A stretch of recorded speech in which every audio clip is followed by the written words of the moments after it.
Hello, good morning everyone. आप सभी का स्वागत है विसीएस फिजिक्स की ऑनलाइन क्लास में। तो आज हम बात करने जा रहे हैं जो आपके यूनिट का लास्ट टॉपिक है आपके पास, रेसिप्रोकल लेटिस, जिसे बोलते हैं अपन प्रतिलोमी जालक। आप जानते हो एक तो जालक होता है, एक प्रतिलोमी जालक होता है। अब इसको प्रतिलोमी जालक क्यों बोलते हैं, और जो अपन ने पहले आप पढ़ चुके हो कि एक होता है जालक।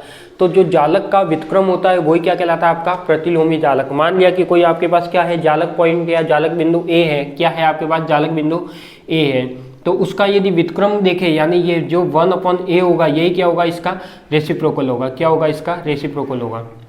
यानी अपन कह सकते हैं कि कोई भी जालक होता है और कोई भी प्रतिलोमी जालक होता है, वो कैसे होते हैं, एक दूसरे के इन्वर्सली प्रोपोर्शनल, या फिर अपन कह सकते हैं कि वो कैसा होता है, एक दूसरे का व्युत्क्रम होता है। ठीक है, या फिर अपन कह सकते हैं कि उसको कॉम्प्लेक्स के टर्म में भी यानी स्टार लगाकर भी डिनोट करते हैं। यानी जब इसको देखोगे कि प्रतिलोमी जालक को, जो जालक पॉइंट होते हैं उसको कैसे डिनोट करते हैं, ए स्टार से, बी स्टार से, सी स्टार से, इस तरीके से क्या करते हैं अपन इसको डिनोट करते हैं। अब अपन देखते हैं कि इसमें क्या होगा आपके पास। देखो मैंने यहाँ पे एक क्यूब बनाया है, यानी एक घना बनाया है। इसमें क्या बना दिया, ए बी और सी 3 एक्सिस बनाए हैं। अब ये किस प्रकार इसका निर्माण होता है, और ये सबसे पहले तो कहाँ पर काम आता है वो भी देखना जरूरी है कि रेसिप्रोकल लेटिस का अवधारणा क्यों ली गई। तो देखो यदि आपने पढ़ा है, इससे जो पहले वाला कंसेप्ट पढ़ा है उसमें क्या था, आपके पास कोई भी क्रिस्टल होता था, कोई भी क्रिस्टल था, उस क्रिस्टल में एक तो इसके जो जालक समतल होते थे वो क्या होते थे, समान दूरी पर होते थे। क्या होते थे, समान दूरी पर। यदि ये वाला डी है तो ये वाला भी कितना था, डी था, ये वाला भी कितना था, डी था। अब ऐसा यदि कोई ऐसा क्रिस्टल है, तो आप जानते हो कि आपने इसके जो पिछले वाली क्लास थी उसमें क्रिस्टल भी बहुत तरह के पढ़े, क्रिस्टल, बहुक्रिस्टल, अक्रिस्टल, 3 टाइप के पढ़े थे। तो मैंने उसमें बताया था कि जो भी क्रिस्टल होती है, क्या सभी क्रिस्टल में ये जो जालक तल होंगे वो समान दूरी पर होंगे, क्या नहीं हो सकते। आप भी जानते हो कि जो भी एक क्रिस्टल संरचना होती है उस पर तो वो कह सकते हैं कि वो जालक समतल में है। यदि कोई अक्रिस्टल है, बहुक्रिस्टल है, तो उसमें आप नहीं कह सकते कि उसमें कोई भी जो जालक तल होगा वो क्या होगा, समान डिस्टेंस पे होगा। यानी अपन कह सकते हैं कि देखो इसमें जब इसकी बात कर रहे थे तब तो इसके दिक विन्यास, या जिसे बोलते हैं अभिविन्यास, क्या बोलते हैं, अभिविन्यास, या फिर आप कोऑर्डिनेट बोल सकते हो। अभिविन्यास और जालक समतल क्या होते थे, एक समान होते थे। जालक समतल क्या होते थे, एक समान। यानी इसके बीच की डिस्टेंस कितनी होती थी, सेम होती थी। अब यदि मैं बात करूं किसकी, इस रेसिप्रोकल लेटिस की, तो ये कहां पर काम आता है, जहां पर आपके पास ये वाला और ये वाला क्या हो, असमान हो। यानी इसके जो कोऑर्डिनेट होते हैं, जो अभिविन्यास होते हैं, वो भी क्या हो, डिफरेंट हो, और वो डिफरेंट हो उसके साथ साथ क्या हो, जो जालक समतल के बीच की डिस्टेंस है वो भी क्या हो, डिफरेंट हो। तो जब अपने पास ऐसा कोई कंसेप्ट आता था, इस कंसेप्ट को अपन किससे सॉल्व करते थे, एक्स किरण विवर्तन से। किससे सॉल्व करते थे, एक्स किरण विवर्तन से। तो ये आप जानते हो कि एक्स किरण विवर्तन में 2-4 मेथड आए थे आपके पास, जिसे अपन ब्रैग विधि से सॉल्व करते थे और वहां से उसका विवर्तन निकाल सकते थे। जो भी मेथड थे वो मैंने आपको बता चुका हूँ, ठीक है। अब इसमें क्या होता है, वैसे रेसिप्रोकल लेटिस का आपके कंप्लीट नहीं दे रखा, पर थोड़ा सा इंट्रोडक्शन दे रखा है, ये क्या होता है, इसके कुछ थ्योरम दे रखी है, तो उसी को अपन पढ़ेंगे जो आपके सिलेबस में है। तो अब देखो इसमें होता क्या है, इसमें क्या हो गया आपके पास, इसका जो अभिविन्यास होता था या जालक समतल होते थे कोई भी क्रिस्टल का, वो क्या होता था, समान डिस्टेंस पे होता था, एक समान होता था। तो मैं कह सकता हूँ कि जो एक्स किरण विवर्तन था उसके अध्ययन अपन किससे करते थे, ब्रैग विधि के से, या एक्स किरणों के विवर्तन में जो ब्रैग विधि के अलावा और भी कोई मेथड जो ब्रैग स्पेक्ट्रोमीटर द्वारा है उससे करते थे। अब यदि मैं मानता हूँ कि यहाँ पे जो जालक समतल है और वो जो अभिविन्यास है वो क्या है, असमान है। क्या है आपके पास, असमान है। तो इसमें अब जो कैलकुलेशन की जाएगी या इसका जो विवर्तन किया जाएगा या जो इसका स्टडी की जाएगी, उसके लिए ये जब असमान हो जाए तो उसके लिए अपने क्या काम में लिया गया, रेसिप्रोकल लेटिस काम में लिया गया। क्या काम में लिया गया, रेसिप्रोकल लेटिस काम में लिया गया। तो देखो रेसिप्रोकल लेटिस के लिए मैंने यहाँ पे आपके पास 3 कोऑर्डिनेट में लिखे, ए स्टार, बी स्टार, सी स्टार। यानी आपके पास जो ए है, जो बी है और जो सी है, उसको अपन इस तरीके से दर्शाते हैं। कैसे, याद रखने का तरीका देखो, जो ए स्टार होता है, यानी मैं क्या लिख रहा हूँ यहाँ पे, ए स्टार की वैल्यू लिख रहा हूँ। देखो यहाँ पे अपने पास 3 कोऑर्डिनेट है, ए बी और सी, यानी 3 जालक के तल के अनुदिश क्या लिख रहे हैं अपन, रेसिप्रोकल लेटिस लिख रहे हैं। तो ये क्या होगा, ए स्टार, बी स्टार और सी स्टार। तो जब ए स्टार होता है, बी स्टार होता है और सी स्टार होता है, इसको लिखने का तरीका देखो। नीचे तो क्या है, देखो ए डॉट बी क्रॉस सी, यानी ये कह सकते हैं कि अपना एक तरह से क्या है, आयतन है। क्या है आपका, एक तरह से आयतन। यानी आपके पास जो नीचे वाली टर्म आएगी वो तो क्या आएगी, सब में यही आएगी, A dot B cross C, A dot B cross C. अब यदि मैं बात करता हूँ कि यहाँ पे जो देखो, यहाँ पे यदि ए स्टार आया है तो यहाँ पे क्या आएगा, B vector into C vector क्या आएगा। यदि आपको न्यूमेरिकल भी पूछा जाए कि ए स्टार इन सब की वेक्टर दे दिए जाए और इसको पूछा जाए कि आपको ए स्टार निकालो या रेसिप्रोकल लेटिस निकालो इसका, तो आपको पता होना चाहिए कि जब बी और सी दिया हुआ है तो आपका क्या निकलेगा, ए स्टार निकलेगा। सी और ए दे रखा है मतलब बी स्टार निकलेगा, ए और बी दे रखा है इसका मतलब सी स्टार निकलेगा। तो ये क्या हो जाएगा, A star equal to B into C, A cross B cross C. ठीक है, जब बी स्टार की बात करेंगे तो बी स्टार को नहीं लिखना है, बाकी लिखना है सी क्रॉस ए। सी स्टार की बात कर रहे हैं तो सी को नहीं लिखना है तो बाकी लिखना है ए क्रॉस बी। तो इस तरीके से आपको याद रखना है। यदि अपन आवर्ती के रूप में बात करें, किस रूप में, आवर्ती के रूप में, तो आवर्ती के रूप में बात करोगे तो उसमें क्या लग जाएगा आपके पास, यहाँ केवल 2 पाई और 2 पाई और लग जाएगा, एक एक टर्म ऐड हो जाएगी। तो पहले अपन इसके बारे में लिखते हैं, वो डायग्राम बनाइए और टॉपिक लगाइए रेसिप्रोकल लेटिस, उसके बारे में लिख के फिर अपन आगे बढ़ते हैं। ठीक है, फिर अपन ये भी लिख लेते हैं इसका मेथड कि इसको रेसिप्रोकल लेटिस को बनाया कैसे जाता है। वैसे आपको पूछा नहीं जाता कि कैसे बनाया जाता है, तो भी इसका जो मेथड है वो अपन जरूर लिखेंगे। तो पहले टॉपिक लगाइए रेसिप्रोकल लेटिस, प्रतिलोमी जालक, और वो डायग्राम बना दीजिए, या फिर आप पहले लिख दीजिए डायरेक्ट प्रतिलोमी जालक को लगा के, टॉपिक लगा के लिखिए। किसी भी क्रिस्टल में विभिन्न दिक् विन्यास, किसी भी क्रिस्टल में विभिन्न दिक् विन्यास और जालक समतल होते हैं। किसी भी क्रिस्टल में विभिन्न दिक् विन्यास और जालक समतल होते हैं, अतः समान दिक् विन्यास और समांतर जालक समतलों के, अतः समान दिक् विन्यास और समांतर जालक समतलों के एक्स किरणों का विवर्तन, किसी भी क्रिस्टल में विभिन्न दिक् विन्यास और जालक समतल होते हैं, अतः समान दिक् विन्यास और समांतर जालक समतलों के, और समांतर जालक समतलों के एक्स किरणों का विवर्तन, समांतर जालक समतलों के एक्स किरणों का विवर्तन ब्रैग विधि से ज्ञात कर सकते हैं, ब्रैग विधि से ज्ञात कर सकते हैं। परंतु भिन्न भिन्न दिक् विन्यास, परंतु भिन्न भिन्न दिक् विन्यास, दिक् विन्यास का मतलब आप कोऑर्डिनेट भी लिख सकते हो समझने के लिए। परंतु भिन्न भिन्न दिक् विन्यास व असमान जालक अंतराल के, भिन्न भिन्न दिक् विन्यास व असमान जालक अंतराल के क्रिस्टल के लिए एक्स किरणों का विवर्तन ज्ञात करने के लिए, क्रिस्टल के लिए एक्स किरणों का विवर्तन ज्ञात करने के लिए प्रतिलोमी जालक अवधारणा का उपयोग किया गया, प्रतिलोमी जालक अवधारणा का उपयोग किया गया। प्रतिलोमी जालक अवधारणा का उपयोग किया गया। प्रतिलोमी जालक समतल, नई लाइन से लिखना, प्रतिलोमी जालक समतल, प्रतिलोमी जालक समतल उन काल्पनिक बिंदुओं का समुच्चय है, प्रतिलोमी जालक समतल उन काल्पनिक बिंदुओं का समुच्चय है जिनकी रचना इस प्रकार की जाती है कि, जिनकी रचना इस प्रकार की जाती है कि,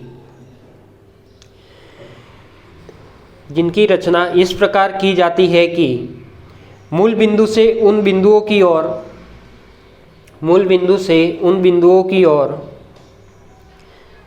मूल बिंदु से उन बिंदुओं की ओर सदिश की दिशा सामान्य जालक, मूल बिंदु से उन बिंदुओं की ओर सदिश की दिशा सामान्य जालक समतल के, सामान्य जालक समतल के अभिलंब दिशा की ओर, अभिलंब दिशा की ओर, अभिलंब दिशा की ओर तथा मूल बिंदु से दूरी, तथा मूल बिंदु से दूरी वास्तविक अंतर तलीय दूरी के, तथा मूल बिंदु से दूरी वास्तविक अंतर तलीय दूरी के व्युत्क्रम के समानुपाती होता है, व्युत्क्रम के समानुपाती होता है।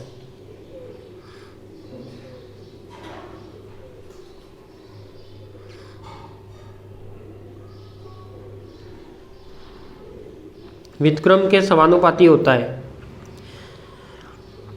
नीचे लगा लो कि प्रतिलोमी जालक समतल की रचना की विधि, प्रतिलोमी जालक समतल की रचना की विधि। तो मैंने क्या लिखा है कि जो इसकी यदि दिशा होगी वो दिशा तो किस डायरेक्शन में होगी आपकी, मान लिया कि आपने कोई भी सेंटर पॉइंट ले लिया या कोई भी क्या ले लिया, कोई तल ले लिया, उस तल के वो तल से क्या डालोगे, तीनों डायरेक्शन में क्या डालोगे आप, अभिलंब डालोगे, उसी डायरेक्शन में जो उसकी डायरेक्शन होगी वही क्या शो करेगा, अपना प्रतिलोमी जालक की डायरेक्शन शो करेगा। और वैसे मैं अभी आपको इसका एग्जाम्पल लेके करवाऊंगा तो सब आपको पता लग जाएगा कि कैसे इसकी डायरेक्शन आ जाएगी। ठीक है, लिखो इसके रचना की विधि। उसमें फर्स्ट पॉइंट लिखो, किसी वास्तविक जालक बिंदु को मूल बिंदु मानते हैं, किसी वास्तविक जालक बिंदु को मूल बिंदु मानते हैं, किसी वास्तविक जालक बिंदु को मूल बिंदु मानते हैं और मूल बिंदु से प्रत्येक समांतर जालक, दूसरा पॉइंट में लिखना ये, मूल बिंदु से प्रत्येक समांतर जालक समतलों पर अभिलंब डालते हैं, मूल बिंदु से प्रत्येक समांतर जालक समतलों पर अभिलंब डालते हैं,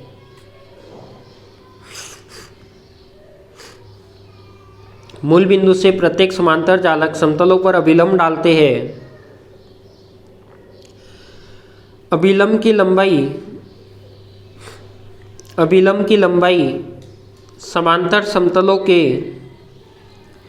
अभिलंब की लंबाई समांतर समतलों के मध्य दूरी के व्युत्क्रम के, अभिलंब की लंबाई समांतर समतलों के मध्य दूरी के व्युत्क्रम के बराबर होती है। अभिलंब की लंबाई समांतर समतलों के मध्य दूरी के व्युत्क्रम के बराबर होती है। ये थर्ड पॉइंट था। अब फोर्थ लिखिए कि प्रत्येक अभिलंब के शीर्ष पर, प्रत्येक अभिलंब के शीर्ष पर उन बिंदुओं का समुच्चय, प्रत्येक अभिलंब के शीर्ष पर उन बिंदुओं का समुच्चय प्रतिलोमी जालक का निर्माण करता है। प्रत्येक अभिलंब के शीर्ष पर बिंदुओं का समुच्चय प्रतिलोमी जालक का निर्माण करता है, प्रतिलोमी जालक का निर्माण करता है और प्रतिलोमी सदिश को निम्न प्रकार लिखते हैं।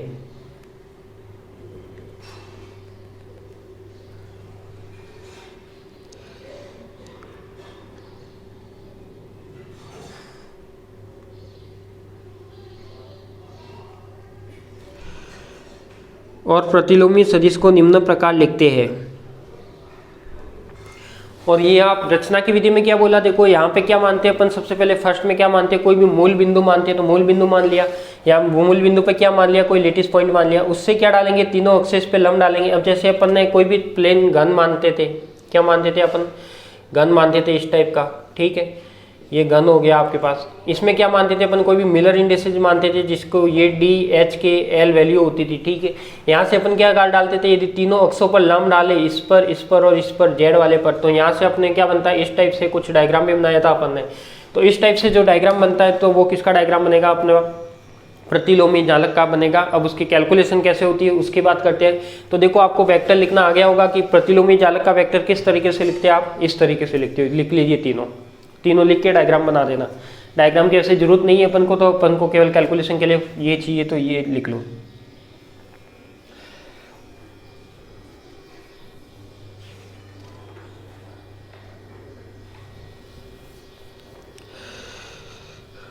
फिर इसमें लिखिए, यदि आवृत्ति के रूप में प्रतिलोमी जालक निम्न होते हैं, यदि आवृत्ति के रूप में प्रतिलोमी जालक यानी रेसिप्रोकल लेटिस निम्न होते हैं, तो उसमें क्या हो जाएगा, केवल 2 पाई से क्या हो जाएगा, मल्टीप्लाई हो जाएगा तीनों टर्म में। तो ये क्या हो जाएगी, यदि आवृत्ति के रूप में पूछता है तो 2 पाई, और नॉर्मल पूछता है कि प्रतिलोमी जालक सदिश बताइए तो ये लिखना है, लिख लीजिए। अब ये पहले एक बार सिंपल फॉर्म में लिखना है, फिर आवृत्ति के रूप में आपको दोबारा लिखना है, ठीक है, एक में ही मत लिख लेना।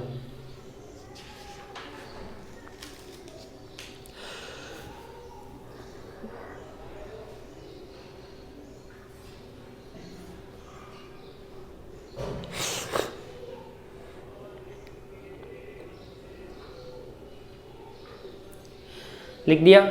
अब इसका कुछ गुणधर्म है तो आप लगाइए प्रतिलोमी जालक के गुणधर्म। क्या लगाइए? प्रतिलोमी जालक के गुणधर्म। अब ये स्टेटमेंट जो है आपके एग्जाम में जो आता है वो या तो गुणधर्म में से क्वेश्चन पूछा जाता है या फिर इसकी कुछ थ्योरम से रिलेटेड थ्योरम बना के दे देते हैं, उससे रिलेटेड पूछा जाता है। ठीक है, तो फर्स्ट गुणधर्म लगाइए प्रतिलोमी जालक के गुणधर्म। और इसका जो फर्स्ट गुणधर्म है वो लिखिए। और कई बार एग्जाम में पूछा गया, इंपोर्टेंट में लगा देना कि प्रतिलोमी जालक का व्युत्क्रम। क्या पूछा गया है? प्रतिलोमी जालक का व्युत्क्रम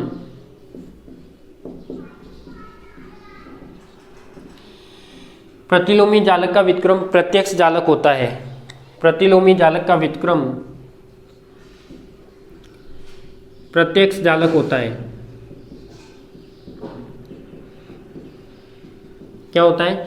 प्रत्यक्ष जालक होता है। अब देखो इसको प्रूफ करना है तो एक बार के लिए आप कॉपी पेन को रख दीजिए और अपन क्या करते हैं, ये आपका इंपॉर्टेंट भी है, काफ़ी कई बार एग्जाम में आ चुका है। इसको आप इंपॉर्टेंट भी लगा देना। और हो सकता है ये थ्योरम के रूप में पूछे, हो सकता है वो गुणधर्म के रूप में पूछे। यानी वो कह सकता है कि प्रॉपर्टीज ऑफ रेसिप्रोकल लेटिस में आप प्रॉपर्टी लिखिए, दो प्रॉपर्टी है इसकी। और यदि वो पूछता है थ्योरम के रूप में स्थित कीजिए कि प्रतिलोमी जालक का व्युत्क्रम प्रत्यक्ष जालक होता है, ये भी आप कर सकते हो थ्योरम के रूप में। ठीक है, सॉल्यूशन कैसे होगा इसका वो देखिए, प्रूफ कैसे होगा कि प्रतिलोमी जालक, सबसे पहले तो आपको पता है कि जो प्रतिलोमी जालक होता है वो क्या होता है? ए स्टार होता है। अभी मैंने बताया कि प्रतिलोमी जालक होगा वो क्या होगा आपका ए स्टार। ए स्टार किसके बराबर होता है? बी क्रॉस सी अपॉन में ए डॉट बी क्रॉस सी के बराबर। तो मैं मान सकता हूँ कि प्रश्नानुसार माने कि क्या है? प्रतिलोमी जालक का व्युत्क्रम, यानी प्रतिलोमी जालक, हम जानते हैं कि प्रतिलोमी जालक क्या है, हम जानते हैं, क्या जानते हो आप कि प्रतिलोमी जालक क्या होता है? प्रतिलोमी जालक ए स्टार होता है। क्या होता है आपका? रेसिप्रोकल लेटिस क्या होता है आपका? ए स्टार होता है, यही होता है। अब ये क्या कह रहा है? प्रतिलोमी जालक का व्युत्क्रम, यानी मैं कह सकता हूँ कि ए स्टार था, इसका भी क्या करो व्युत्क्रम करने पर ए स्टार। व्युत्क्रम मतलब वो मत कर देना कि 1/में, उसको क्या करना है केवल स्टार लगा के, क्योंकि प्रतिलोमी जालक की बात होती है वहाँ स्टार लगा के शो करना, ये बात ठीक है। तो ये क्या हो जाएगा? A star is equal to ए। और वो क्या कह रहा है? प्रतिलोमी जालक का व्युत्क्रम प्रत्यक्ष जालक होता है। अब आप कहोगे प्रत्यक्ष जालक क्या होता है? प्रत्यक्ष जालक वो होता है, मान लिया कि आपके पास कोई ए जालक था या ए जालक था, नॉर्मल सा ए, ये क्या है आपका? प्रतिलोमी जालक को बताना है। तो यदि ये तो क्या था आपका? नॉर्मल प्रत्यक्ष जालक था। इसका यदि रेसिप्रोकल लिखोगे तो इस टाइप से लिखोगे, यही आएगा। यदि आपके पास भी प्रत्यक्ष जालक है उसका रेसिप्रोकल इस टाइप से आएगा। अब ये क्या कह रहा है? प्रतिलोमी जालक, यानी प्रतिलोमी जालक का व्युत्क्रम, यानी ये दोबारा पूछ रहा है। एक बार तो उसने कह दिया प्रतिलोमी जालक और फिर कह रहा है कि उसका भी व्युत्क्रम, यानी उसके ऊपर भी स्टार। तो इसलिए मैंने ये क्या लिखा है? ए स्टार और उसके ऊपर स्टार, वो किसके इक्वल होता है? ए वेक्टर के इक्वल होता है। अब क्या ये सही लिखा है क्या? अब ये सही है या नहीं देखते हैं इसको। देखो कैसे देखोगे। अब हम जानते हैं कि देखो ये वाला अपन को क्या करना है? प्रूफ करना है आपको एक तरीके से। ये वाला क्या करना है आपको? ये जो लिखा हुआ है मैंने इसी का मैथमेटिकल फॉर्म लिखा है कि प्रतिलोमी जालक का व्युत्क्रम प्रत्यक्ष जालक होता है। अब इसको प्रूफ कैसे होगा? तो इसको प्रूफ करते हैं। हम जानते हैं, क्या जानते हो आप कि रेसिप्रोकल लेटिस क्या होता है? हम जानते हैं कि A star is equal to B cross का सी स्टार, ए क्रॉस का बी क्रॉस का सी स्टार, सॉरी वेक्टर। सही है, जो लिखा है वो सही है। देखो अब मैं क्या करता हूँ, देखो यहाँ पे क्या है? ए क्रॉस का बी क्रॉस का सी, और अपन को क्या करना है? इसी का क्या करना है? और कॉम्प्लेक्स निकालना है। यानी इसको मैं इस टाइप से लिख सकता हूँ, ये यदि इस टाइप से है तो क्या मैं इसको इस टाइप से लिख सकता हूँ? बी क्रॉस का सी, ए बी क्रॉस का सी। देखो मैं चाहता तो इसी स्टेप में कर सकता था, पर स्टेप को खाना नहीं है आपको, स्टेप टू स्टेप चलना। ये क्या कर दिया मैंने? कॉम्प्लेक्स कर दिया। अब ये सब जगह आएगा, सब हर जगह पे आएगा, तो इसको मैं ऐसे भी लिख सकता हूँ, A star A is equal to, देखो B cross C, B into C, या फिर आप डायरेक्ट वेक्टर लगा के ऐसे भी लिख सकते हो। डायरेक्ट कैसे? बी क्रॉस का सी अपॉन में ए क्रॉस का बी क्रॉस का सी। बताओ लिख सकते हो क्या? यहाँ तक किसी को कोई प्रॉब्लम हो तो देखो, यहाँ तक आपको कुछ प्रॉब्लम नहीं होनी चाहिए। आप चाहे वेक्टर फॉर्म में लिखो चाहे वैसे लिखो। वेक्टर फॉर्म में लिखोगे तो यहाँ पहले वेक्टर लिखा तो वेक्टर लिख लो, नहीं लिखोगे तो भी कोई गलत नहीं होगा, क्योंकि अपन को जो प्रूफ करना है उसमें क्या है, ए स्टार का स्टार। वैसे तो आप जानते हो कि यदि कोई आयोटा की टर्म होती है, मान लो कि आपके पास 2 iota, A is equal to क्या है आपके पास 2 आयोटा, यदि मैं इसका दो बार कॉम्प्लेक्स करूंगा, यानी 2 बार इसका प्रतिलोमी करूंगा, तो आपके पास रिजल्ट वही आएगा। क्या देखो, ए स्टार करोगे तो क्या आएगा माइनस का 2 आयोटा, और वापस ए स्टार का स्टार करोगे तो वापस क्या आ जाएगा प्लस का 2 आयोटा। क्या ये वाली और ये वाली वैल्यू समान है? क्या ये तो समान है, ये आप जानते हो, ये चीज़ तो आप पहले से जानते हो मैथमेटिक्स में, जानते हो नहीं जानते? जब ये जानते हो, पर अपन यहाँ पे किसकी बात कर रहे हैं, अपन यहाँ पे बात कर रहे हैं ये जालक की, यानी क्रिस्टल से रिलेटेड बात कर रहे हैं, इसलिए अपन को ये वाला प्रूफ करना है। बाकी तो आप ये प्रॉपर्टी तो पहले से जानते हो कि किसी भाई का 2 बार यदि मैं कॉम्प्लेक्स करता हूँ तो रिजल्ट क्या आता है आपके पास, सेम आता है। तो ये हो गया। अब मैं यहाँ पे क्या करूँ, यदि मैं यहाँ पे इस टाइप से कोई लिख सकता हूँ, या ए स्टार, यहाँ पे कुछ नहीं है तो 1, और ये लिख देता हूँ मैं बी स्टार क्रॉस का सी स्टार अपॉन में ए स्टार बी क्रॉस इंटू सी क्रॉस। बताओ लिख सकता हूँ क्या? यदि मैं ये लिख सकता हूँ तो ये कर सकता हूँ। फिर देखो अब यहाँ पे क्या करता हूँ मैं, ये जो 1 लिखा है, अब ये 1 क्या काम आने वाला है वो देखो।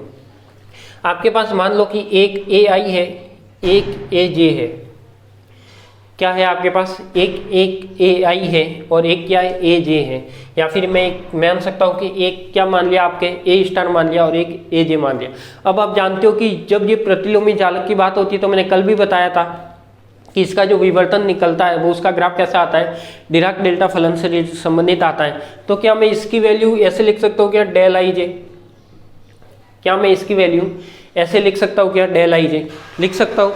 तो डेल आई जे का मतलब क्या होगा, ये डिराक डेल्टा को शो करेगा। तो डिराक डेल्टा की वैल्यू आप कैसे निकालोगे, del I J is equal to, यदि i is equal to j है तो 1 और i not equal to j है तो 0, इस टाइप से आएगी आपकी वैल्यू। देखो तो इसका मतलब मैं क्या कर सकता हूँ, जो मैंने यहाँ पे 1 लिखा है, इस 1 की जगह मैं ए स्टार ए वेक्टर लिख सकता हूँ। यहाँ तो किसी को वो डाउट है क्या, क्या लिख सकता हूँ, ए स्टार और ए वेक्टर, यानी इस टाइप से।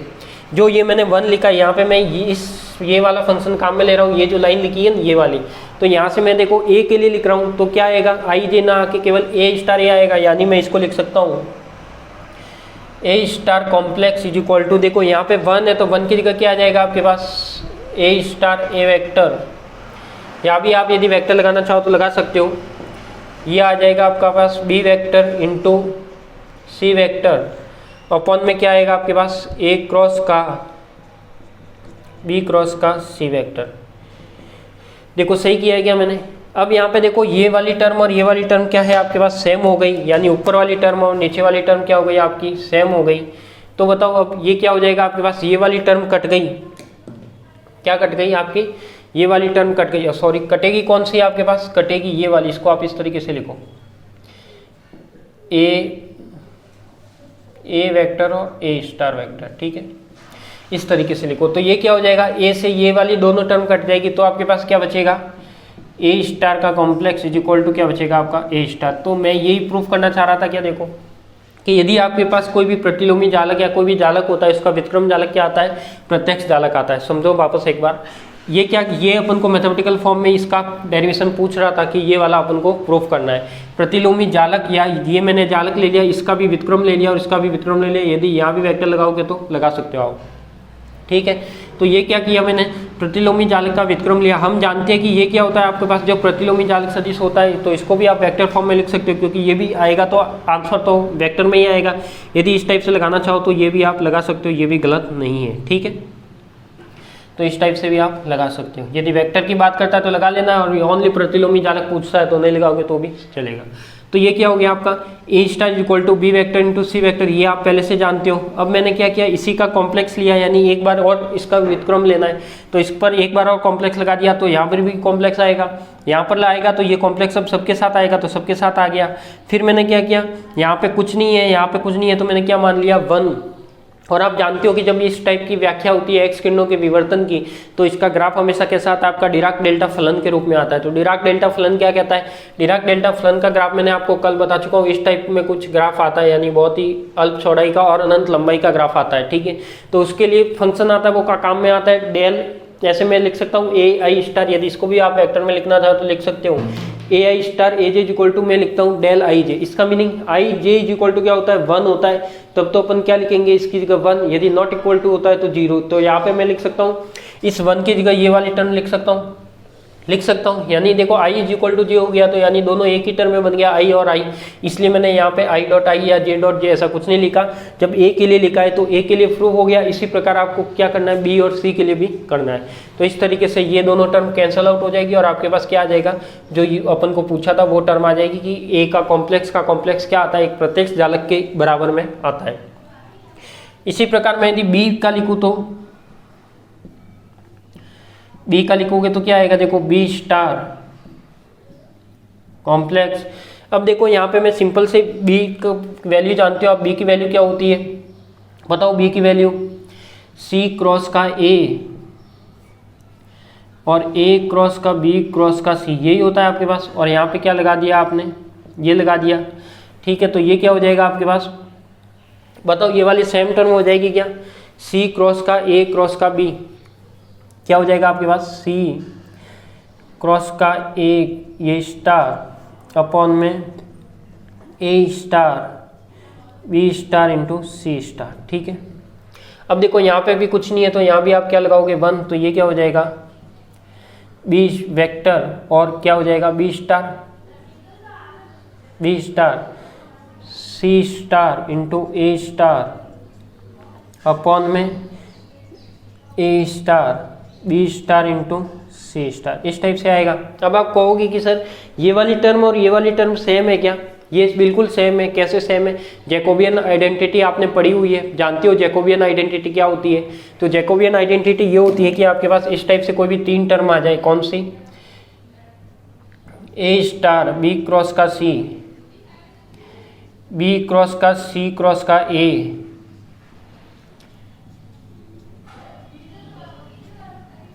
बताओ ये वाली टर्म पड़ी हुई है, ये वाली आप प्रॉपर्टी जानते हो, कौन सी प्रॉपर्टी होती है, जैकोबियन प्रॉपर्टी या बोलते हो आप। तो इसमें क्या होता है देखो, ये तीनों बराबर होती है, ये तीनों बराबर है मतलब क्या B dot C cross A बराबर है, क्या बराबर है, इसका मतलब ये वाली टर्म और ये वाली टर्म क्या हो जाएगी कैंसल आउट हो जाएगी। यहाँ मैंने स्टार नहीं लगाया, आप स्टार लगा देना।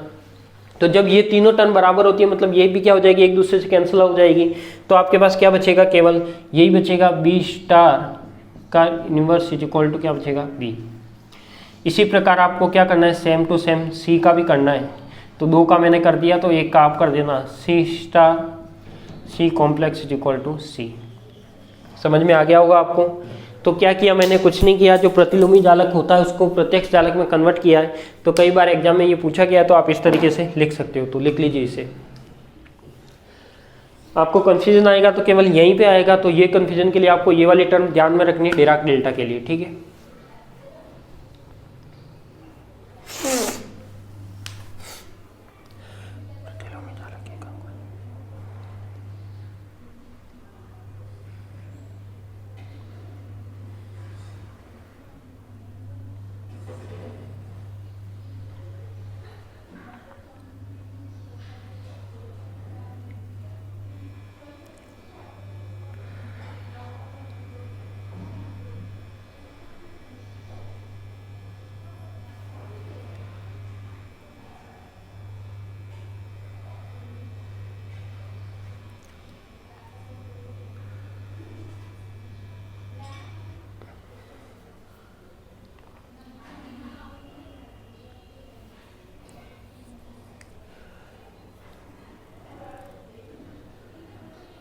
लिख लीजिए इसे जल्दी।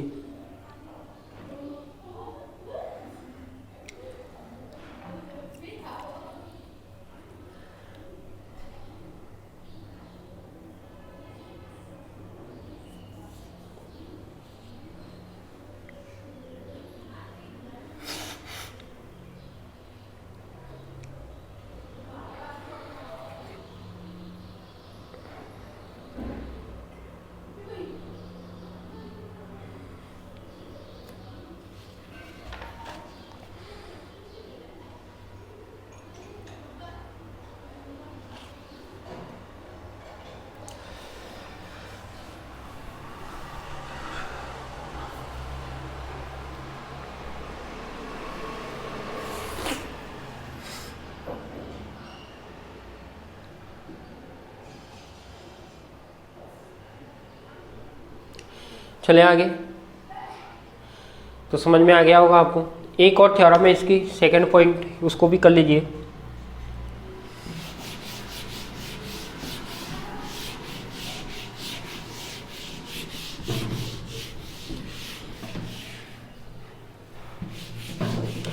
हो सकता है इन दोनों में से एक थ्योरम आपको पूछी जाए, रेसिप्रोकलिटी से रिलेटेड यदि क्वेश्चन आता है तो।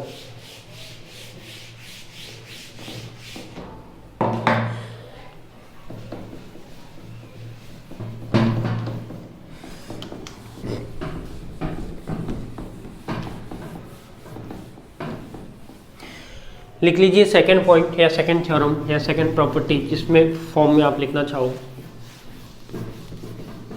लिखिए।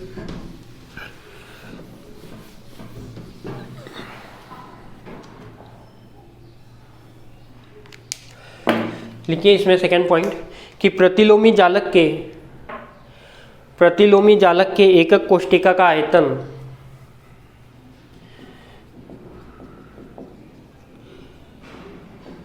प्रतिलोमी जालक के एकक कोष्टिका का आयतन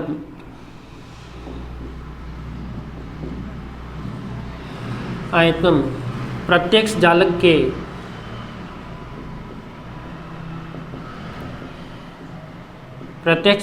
के एकक कोष्टिका के आयतन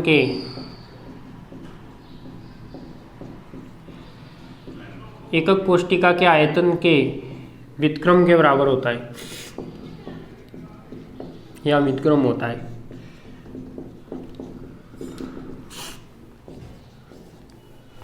ये वाला रहेगा। तो इसमें क्या है, लिख लीजिए प्रतिलोमी जालक के एकक कोष्टिका का आयतन प्रत्यक्ष जालक के एकक कोष्टिका के आयतन के व्युत्क्रम के बराबर होता है। इसमें आपको क्या करना है, समझो। क्वेश्चन समझ में आ गया? ये पूछ क्या रहा है पहले तो ये देखो क्या पूछ रहा है आपको, बताओ क्या पूछ रहा है। कि पहले तो बात करता है ये एक तो प्रतिलोमी जालक, एक बात कर रहा है किसकी, प्रत्यक्ष जालक की। तो ये दोनों चीज देखते हैं अपन सॉल्यूशन करके कि प्रत्यक्ष जालक के एकक कोष्टिका का आयतन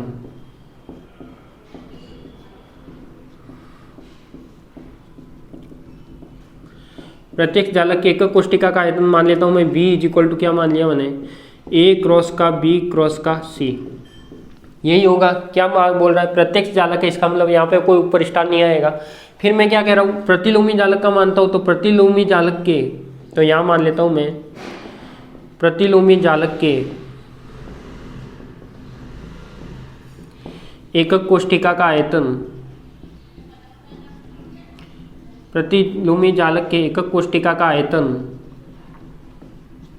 तो ये क्या हो जाएगा आपका, ये हो जाएगा V star is equal to A star B star cross का C स्टार। बताओ यही होगा क्या, जो मैंने लिखा है वो सही लिखा है। अब ये क्या कह रहा है कि जब कोई प्रतिलोमी जालक के एकक कोष्टिका का आयतन होता है, यानी ये V स्टार होता है, प्रत्यक्ष जालक के एकक कोष्टिका के आयतन के व्युत्क्रम होता है, यानी 1/V होता है।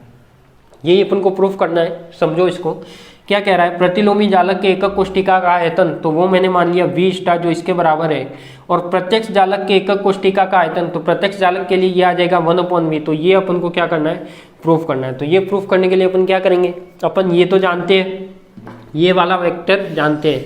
तो हम क्या जानते हैं, हम इस तीनों की वैल्यू जानते हैं। प्रतिलोमी जालक जो है इस तीनों की क्या जानते हैं अपन, वैल्यू जानते हैं। क्या मैं उन वैल्यू को रख सकता हूँ प्रतिलोमी जालक सदिश से, तो ये क्या आ जाएगा आपका V स्टार, तो ऐसे का ऐसे A स्टार क्या आ जाएगा B क्रॉस C, यहाँ पे आ जाएगा A क्रॉस B क्रॉस का C। सही है। फिर क्या आएगा आपके पास, ये तो किसकी वैल्यू आ गई, A स्टार की, तो यहाँ बीच में डॉट है तो डॉट, B क्रॉस C है तो B क्रॉस C की वैल्यू क्या आ जाएगी, C क्रॉस A वेक्टर, और यहाँ पे लिखूंगा मैं A dot B cross C। बताओ ऐसे लिखूँ या फिर आपको ऐसे भी लिख सकते हो, यदि ऐसे ना लिखो तो कोई बात नहीं, आप ऐसे भी लिख सकते हो, जो मैंने अभी लाइन लिख के बताया था। कैसे, ये C क्रॉस A है तो इसको मैं क्या लिखूंगा, B क्रॉस का B डॉट C क्रॉस का A लिख सकता हूँ। बताओ लिख सकता हूँ, इस फॉर्म में लिखोगे तो भी सही है, और यदि इस फॉर्म ये वाली टर्म में लिखोगे तो भी सही है। आपको जिसमें इच्छा है लिख लेना, क्योंकि अपन आखिर में तीनों को बराबर होती है। तो आप चाहे ये टर्म लिखो, ये लिखो, या C वाली टर्म लिखो, एक ही बात है। ठीक है। तो इनटू सी आएगा तो सी की वैल्यू क्या हो जाएगी, ए क्रॉस का बी, ए क्रॉस का बी, और ये हो जाएगा आपके पास देखो सी डॉट ए क्रॉस का बी वेक्टर, यही वैल्यू आएगी। बताओ यही वैल्यू आएगी क्या? तो अब देखो हम जानते हैं कि जो एकक कोष्ठिका का आयतन होता है, यानी ये क्या हम जानते हैं, प्रॉपर्टी कौन सी जानते हो आप, कि जो एकक कोष्ठिका का आयतन होता है, क्या एकक कोष्ठिका का आयतन,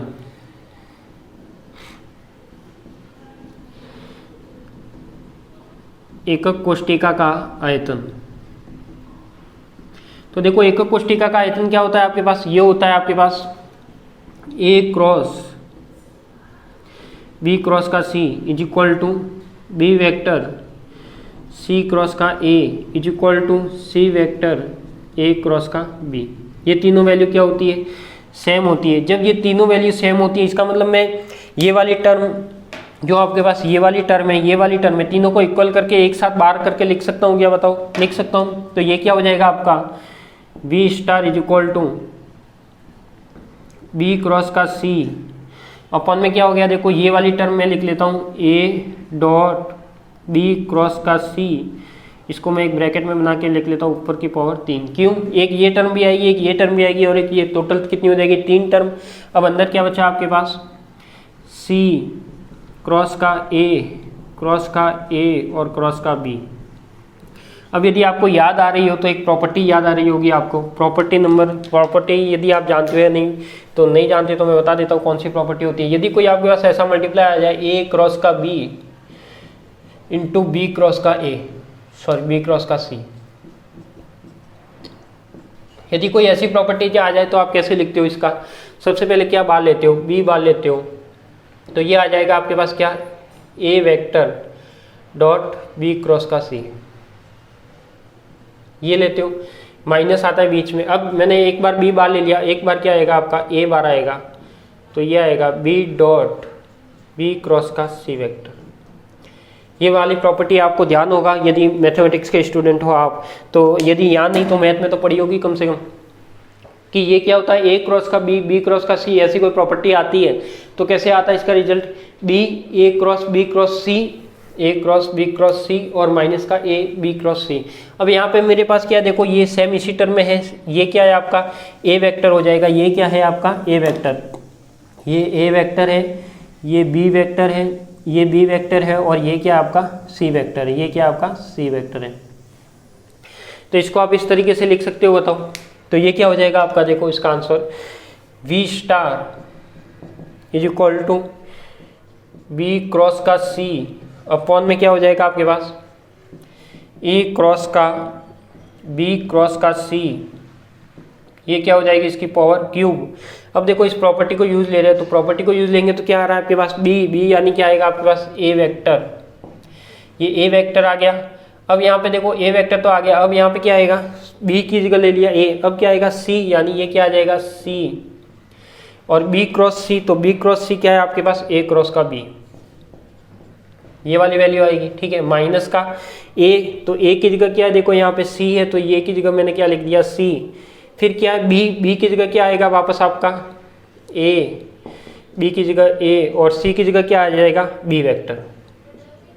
ये वाली प्रॉपर्टी याद है, इसको आप इससे कंपेयर करवा के लिखना, ये ए है, ये बी है, ये बी है, ये सी है, तो कंपेयर करवा के लिखोगे तो ये रिजल्ट आएगा। अब आप जानते हो कि ये वाली प्रॉपर्टी आती है और इसमें कोई ऐसी टर्म आ जाती है, कैसी, जो आपने लिखी हुई है, कौन सी टर्म, कि जो ए वेक्टर है और ए क्रॉस का बी वेक्टर है वो हमेशा कितना देता है आपका, ध्यान होगा तो कितना देता है आपका 0 देता है।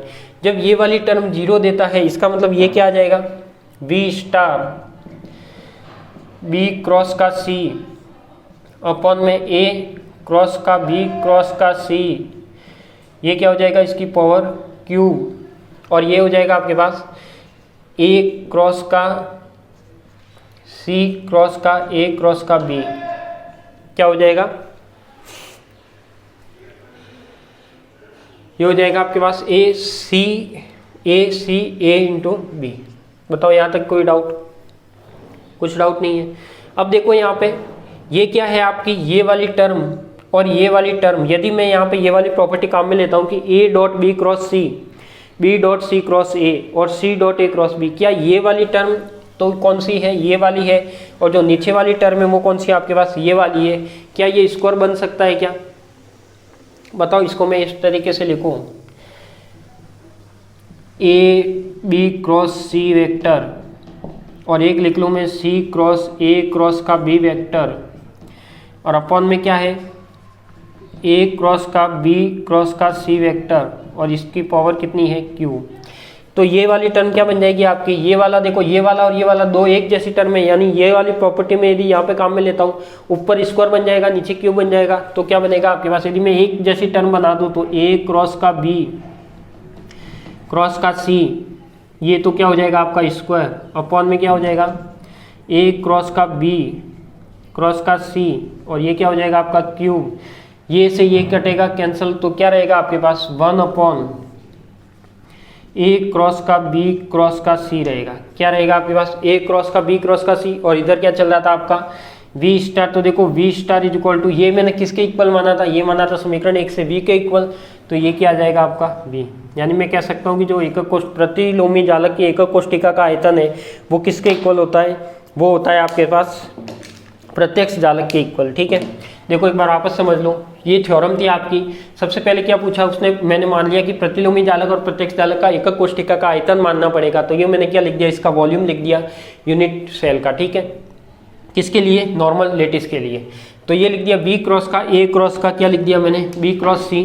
फिर मैंने क्या लिखा, रेसिप्रोकल लेटिस लिख लिया, तो वो लिख दिया B star equal to A star B cross का सी। अब मैं जब इन तीनों की वैल्यू तो जानता हूँ, तो तीनों की वैल्यू रख दी। अब वैल्यू में आप जानते हो कि ये वाली टर्म होती है आपके पास तीनों एकक कोष्ठिका का आयतन की बात करें तो तीनों टर्म, जैकोबियन आइडेंटिटी आप जानते हो, तीनों टर्म क्या होती है आपके पास, बराबर होती है। जब ये तीनों बराबर होती है तो मैं लिख सकता हूँ V star equal to B cross C A dot B cross C का क्यूब।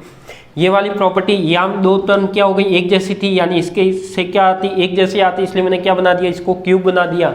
और इस ये जो अंदर बचा था सी क्रॉस ए क्रॉस बी, यहाँ पे मैंने कौन सी प्रॉपर्टी लगाई, ये वाली प्रॉपर्टी लगा दी। ये वाली प्रॉपर्टी को इससे कंपेयर करके क्या रख दी, ये वाली वैल्यू रख दी, बार क्यूब आ गया, बी बाई सी था वो बी बाई सी आ गया, और जो इसके अंदर आ रहा था आपके पास, जो जो इस प्रॉपर्टी से यूज लिया उस प्रॉपर्टी को रखते हुए वैल्यू रख दी।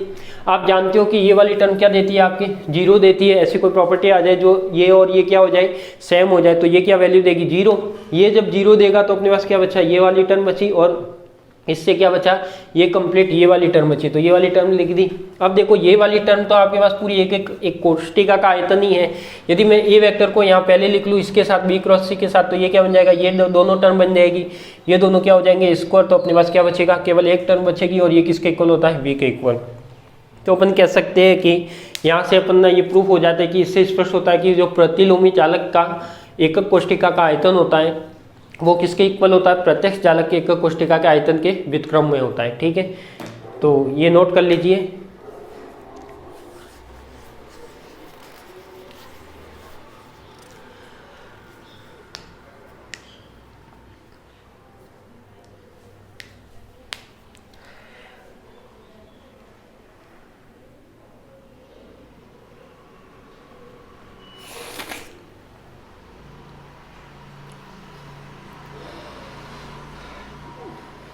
ये देखो आपका यूनिट का लास्ट टॉपिक है। अब इसके बाद एक क्लास और होगी अपनी जिसमें एसएससी, बीसीसी और एफसीसी की प्रतिलोमी जालक सदिश निकालेंगे, और उसके बाद इस यूनिट को एंड करेंगे।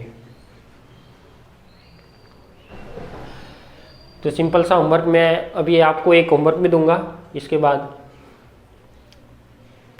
आपने ध्यान होगा तो मैंने एससी, बीसीसी और एफसीसी लिखाए थे, उसमें वेक्टर लिखाए थे कि इसका ए वेक्टर क्या होता है, बीसीसी में ए vector, B vector, C vector, FCC में ए vector, B vector, C vector. वो यहाँ पे यूज लेने के लिए लिखाए थे कि आपके पास यहाँ पे क्या निकालना है, इसके प्रतिलोमी जालक सदिश निकालने। ठीक है, तीनों के। तो आप एक बार ट्राई तो करना, नहीं होगा तो मैं नेक्स्ट क्लास में तो करवाऊंगा ही।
ठीक है, लिख दिया होगा। तो आज के लिए इतना ही, मिलते हैं अपन नेक्स्ट क्लास में नए टॉपिक के साथ। टॉपिक यही रहेगा, केवल इसके आगे का पार्ट रहेगा। ठीक है, तो धन्यवाद।